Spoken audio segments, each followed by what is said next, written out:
Eu acho que é interessante, né, Permite, porque na época que provavelmente você está falando, assim, do Richard, é uma época que os nossos conceitos sobre dor, eles eram muito diferentes, né. E aí essa questão tecidual, né, e a relevância dele, vamos pensar que naquela época talvez consertar tudo a qualquer custo seria uma das grandes questões, e talvez a eletro seja uma das grandes salvadora que a gente achava que poderia ser, né, essa questão de, restituir o tecido, né, a gente pensava na tendinopatia disso, né, fazer o excêntrico, depois faz o laser, e aí tenta cicatrizar melhor, então todo o nosso entendimento de tecido e dor era muito diferente do que é hoje. E aí eu acho que é Completamente. legal, né, porque mesmo que o Richard seja filho de Sluca, né, ele com certeza também teve essa evolução de entendimento, e aí eu queria escutar da tua parte, né, como que você, tinha esse entendimento naquela época e como que você foi, evoluindo aí com esse conceito que eu acho que é um dos grandes diferenciais. Eu brinco muito, por exemplo, com o LCA. O LCA se faz antes ou não, uma das grandes questões é o short reach precoce, por exemplo. Mas a gente já Uhum. sabe que isso não tem uma relação direta com dor e função, então assim, o quão é importante olhar. Então acho que várias dessas questões são essenciais para a gente discutir hoje aí.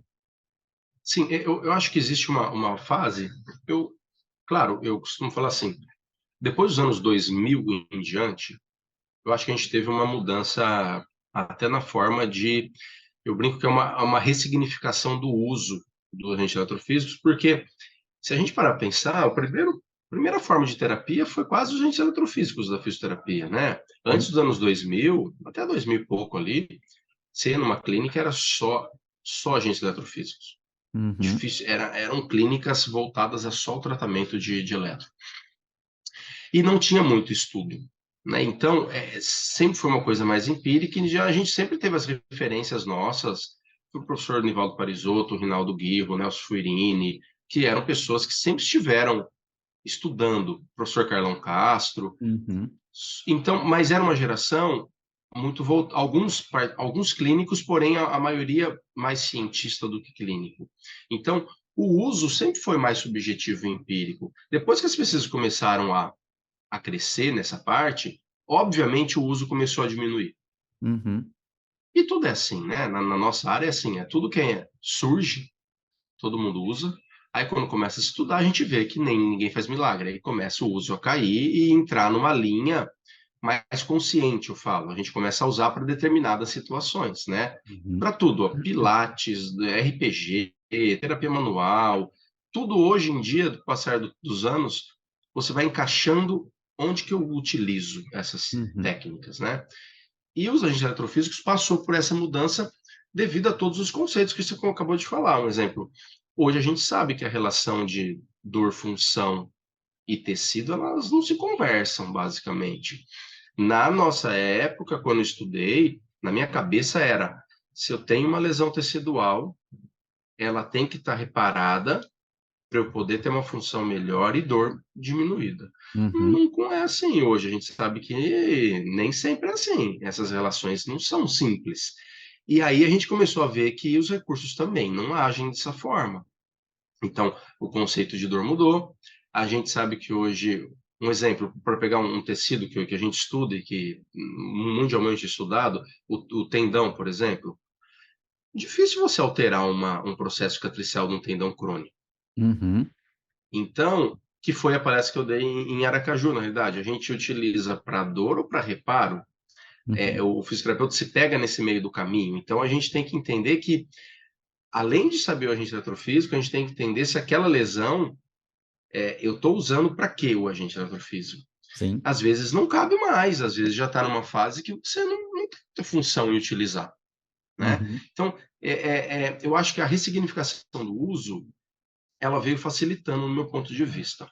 Eu acho que o agente eletrofísico, com o passar dos anos, as pessoas começaram a enxergar um pouco mais como um amigo do terapeuta. Ele não pode ser um recurso como era antigamente, né? Sim. Que foi muito mal visto. Hoje a gente consegue aplicar especificamente situações que você sabe que tem resultado bom. E também a gente sabe que tem, como todas as linhas, por exemplo, tem profissional que não entende muito de eletrofísicos e acaba usando um pouco menos. Tem profissional que entende mais e acaba usando mais e tendo resultados melhores com o uso, como para outras terapias. Tem gente que entende muito mais de terapia manual e acaba se beneficiando do entendimento dele. Então, há um balanço de técnicas de terapias. Então, Uhum, eu não tenho essa visão, eu não sei o porquê.